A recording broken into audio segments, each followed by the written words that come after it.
Գյուրջան Կասկադ 60 ամիս փուլային վճարում բազմաթիվ առավելություններ։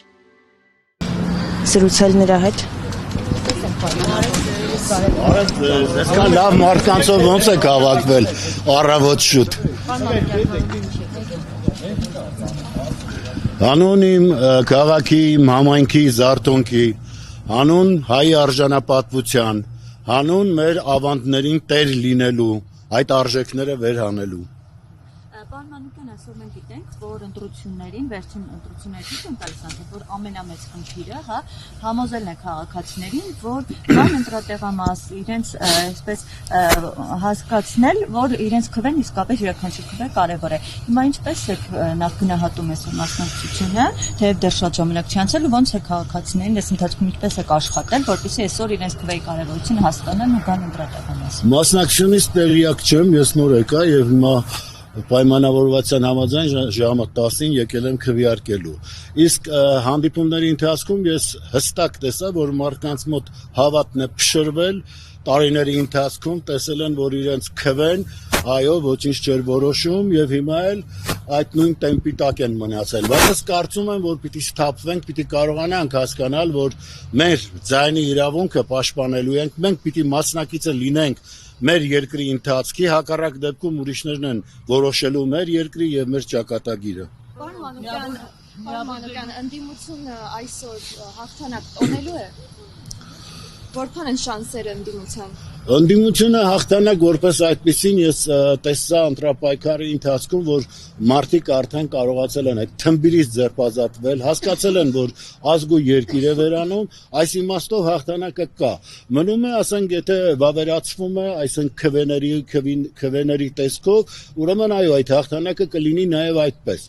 Կարծում եմ, եթե մասնակցությունը բարձր լինի, այո, ընդդիմությունը հաղթանակ կունենա։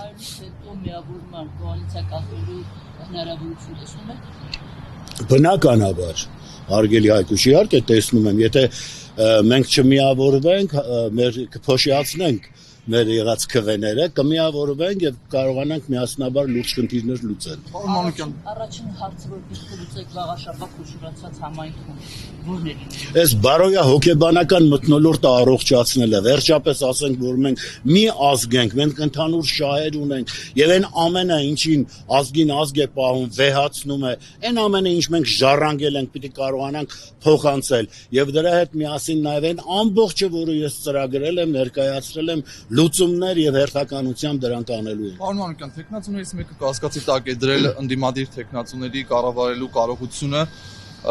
նկատի ունենալով, որ քննադատում են կենտրոնական իշխանություններին, այսինքն դոտացիաներ եւ այլն։ Բայց մենք օրինակ ունեցել ենք Մասիսի համայնքապետ, որը այսօր ձերբակալված է, որին շատ սիրում էին ու որը հաղթահարում էր բոլոր խնդիրները։ Ինչ կասեք այս մասով, ոնց կմեկնաբանեք։ Այդ ձեր ասած իշխանություն, որ ասում եք, դրանք հենց հայ մարդ են տնում, վատանում են։ Հիմի հայ մարդ են տեսել, վատացել են, ձերբակալել են, պտտվում են, հստենում են հայոց արժեքները վերհանողներ կան, հայկականությունը պահողներ կան, մտածում են ինչպես ձևը գտնեն, կալանավորեն, ինչպես անվանարկեն, ինչպես կարողանան բարոյազրկեն, տեսնում եք, չէ՞ ինչ է կատարվում հոգևորականների հանդեպ, ինչպես են գլուխները խոթել սեռասավանների մեջ եւ դուրս չեն քաշում։ Մի խոսքով, այս անբարո մթնոլորտի մեջ ենք մնացել եւ պիտի կարողանանք, ես որ ասում եմ, այդ բարոյա հոգեբանական մթնոլորտը պիտի առողջացնենք, նաեւ դրանք նկատի ունեմ։ Պարոն Մանուկյան, ԿՊ-ի ներկայացուցիչներն իրար հերթ չտալով կրկնում են, որ Էջմիածնում Գյումրի չի լինելու, ինչ է դա նշանակում եւ եթե ընդդիմադիրները եւ իշխող կուսակցության ներկայացուցիչը բավարար ձայն չհավաքի, ընդդիմադիրներն ունեն միասնական մեկ թեկնածու, հնարավոր կլինի Գյումրու պես հաշտ կերպով ընտրել այդ թեկնածուին։ Նախ թող իրար հերթ տան, իրար հերթ չտալը որն է, թող հերթով գան, ասեն, որ այս չի լինելու, այն չի լինելու, բայց միակ բանը, որ չի լինելու, դա ԿՊ-ն է, որ չի լինելու, որովհետեւ մեր ազգը լինելու է, մեր երկիրը լինելու է եւ այս պարագայում ԿՊ-ն չի լինում ինքնաբերաբար։ Այսինքն կոնսուլտացիաները ամեն դեպքում եղել են ընդդիմադիր ուժերի միջև, հա։ Մենք ընդհանրապես տեխնիկական հարցեր ենք միասին փոխհամաձայնացրել, բայց ընդհանուր առմամբ կլինեն ուրեմն ընտրություններից հետո կոնսուլտացիաները եւ կարծում եմ ամեն ինչ խաղաղ ճիշտ կընթանա։ Նաև 2 օր առաջ ես զրուցում էի Արմավիրի մարզպետի հետ, ներկայացրեցի, որ հենց մեկնարկից սկսած ընտրախախտումներ են արձանագրվել, նա չհերքեց, նույնիսկ ասաց, որ այո, փոքրիկ խախտումներ եղել են։ Այդ խախտումների պարագայում ինչպես եք տեսնում հետագան, հա, ընտրությունները։ Արմավիրը մարզպետը ունի փաստորեն։ Ես առաջի անգամ լսեցի։ Եթե մարզպետ ունի, իմ գրական վաստակը հերիքում էր, որ հանդիպեր մի օր զրուցել, ինչ կարելի է անել մշակութային ոլորտում, ինչպես կարելի է ելքել գտնել, ասենք, այսօր կարողանանք մեր թռիչքները, մեր խոյանքներին